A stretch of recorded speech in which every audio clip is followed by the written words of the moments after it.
Hello అండి, నమస్తే. ఈరోజు దొండకాయ పచ్చడి చేస్తున్నానండి. అది ఎలా చేయాలో చూపిస్తాను. దొండకాయలు ఇలా సన్నగా కట్ చేసి పెట్టుకోవాలండి, చాలా చిన్నగా.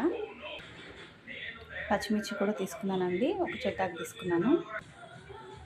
ఇప్పుడు మిర్చి వేసి మిక్సీ పట్టుకోవాలండి. ఇప్పుడు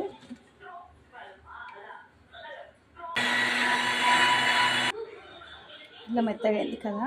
ఇప్పుడు దీంట్లో కొంచెం ఘాటు వస్తుందండి. ఫేస్ కొంచెం దూరంగా పెట్టుకోండి. ఇప్పుడు దీంట్లో మనం దొండకాయ ముక్కలు యాడ్ చేద్దాము.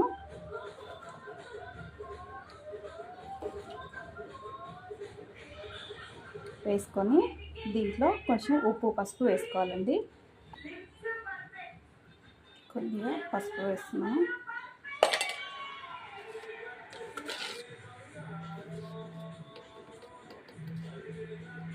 సరిపడా ఉప్పు వేసుకోవాలండి చూసి.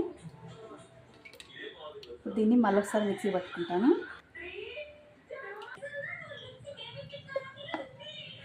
చూడండి, ఈ విధంగా పచ్చగా పట్టుకోవాలి.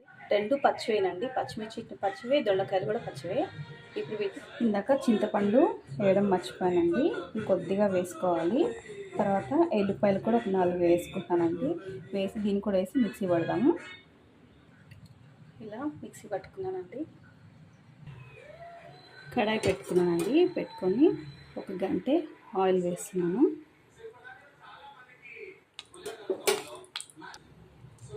రెండు ఎండుమిర్చి కట్ చేసి వేసానండి. తర్వాత జీలకర్ర, ఆవాలు, శనగపప్పు, మినపప్పు 4 వేసానండి. కొద్దిగా అవి కలర్ వచ్చే వరకు వేయించుకోవాలి. ఇప్పుడు కొద్దిగా కరివేపాకు కూడా వేస్తున్నానండి.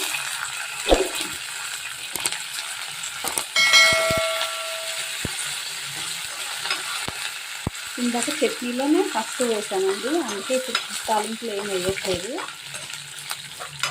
టేస్ట్ అయితే చాలా బాగుంటుందండి. ఇది మా మమ్మీ చేస్తుంది, మా మమ్మీ దగ్గర నేర్చుకున్నాను. మా అమ్మ ఏదైనా సరే చాలా బాగా చేస్తుందండి. తను ఏది చేసినా టేస్ట్ సూపర్గా ఉండేది. ఇది తన రెసిపీ, ఇది నాది కాదు. అన్నీ మగ్గిపోయినాయి కదా. ఇప్పుడు ఇందాక దొండకాయ చట్నీ మిక్సీ పట్టుకున్నాం కదండి, దాన్ని కూడా వేస్తాను. వేసి ఒక్కసారి ఇలా కలుపుకోవాలండి, స్టవ్ బంద్ చేయకుండానే. ఎందుకంటే పచ్చివే కదా మనం మిక్సీ పట్టుకుంది, పచ్చిమిర్చి దొండకాయ, ఆ పచ్చి అనేది పోవాలన్నమాట. అందుకే ఒక్కసారి ఇలా తిప్పుకొని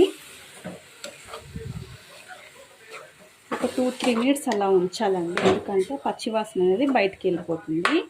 అందుకని ఇలా దొండకాయ చట్నీ పచ్చిగా ఉంటేనే బాగుంటుందండి. ఆ స్మెల్ పోయే వరకు ఉంచుకుందాము.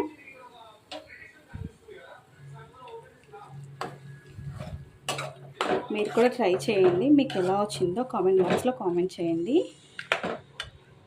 టేస్ట్ అయితే చాలా సూపర్గా ఉంటుందండి. వేడి అన్నంలో వేసుకొని తినాలి, సూపర్గా ఉంటుందండి.